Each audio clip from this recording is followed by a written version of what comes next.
I think religion and priesthood often there's a lot of misconceptions around both of those ideas.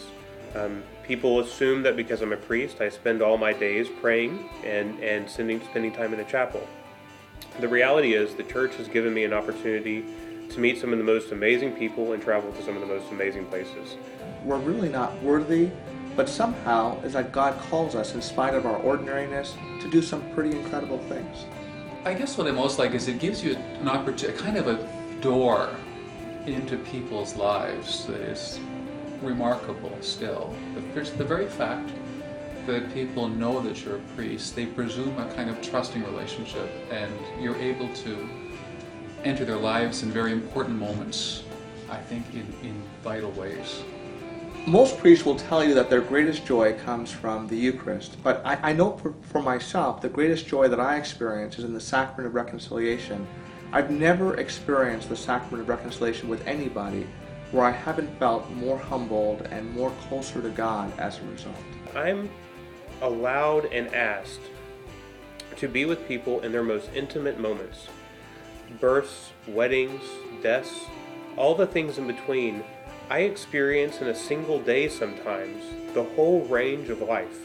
I'll have a baptism in the morning, a wedding in the afternoon, and by night I may have a funeral. And so I'm asked to stand in the place of God in those moments. It's a very privileged and a very humble place. I get to see people at their best, and I get to see people at their worst. And all the while you realize that God is in the midst of this.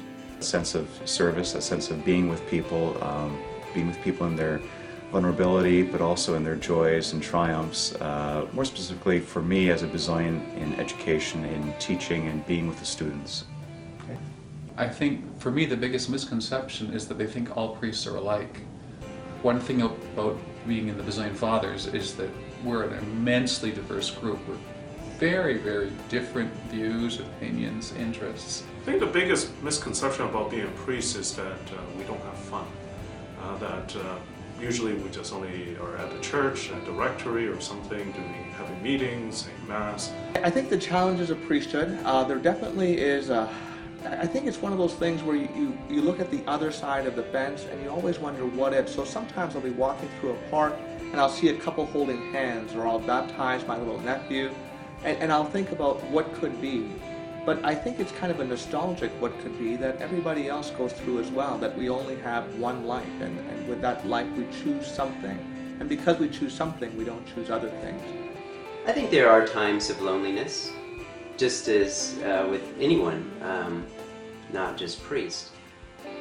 With priests, there's probably a lot more alone time, which I have really come to appreciate. Religious order priests who might be moved around every few years or more frequently, that there can be the difficulty of meeting new people in the new places you go, and that can be a challenge. It's highly interesting. I certainly know that I've been able to enjoy life more because I think I see it in a greater array and a greater depth than what a lot of my friends are able to.